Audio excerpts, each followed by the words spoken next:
Mark 8:35. Jesus says, "For whoever will save his life will lose it, but whoever loses his life for my sake and the gospel will find it." All right, let's go back to Solomon. Solomon in Ecclesiastes, he's reflecting on his life, and he has, in essence, saved his life.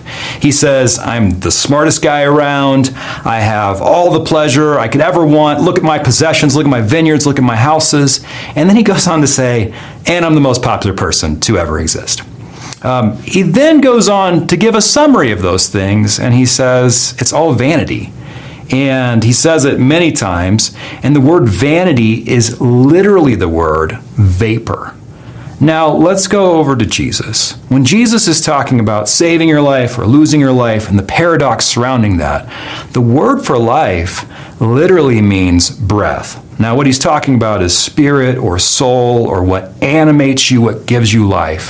But he's saying, if you're targeting the wrong things, and literally he says this in the verse following it, if you gain the whole world, if you become like Solomon, you will still, and forfeit your soul, what's the point? Now, when Solomon is thinking through this, he then goes on to say, when he's talking about all these temporary things, he says, our hearts, who we are, has been made for eternity. And so he's saying temporary things without an eternal anchor are meaningless. And Jesus is saying, what are you giving your life to? If you give it to me and you give it to the gospel, you are going to find true life.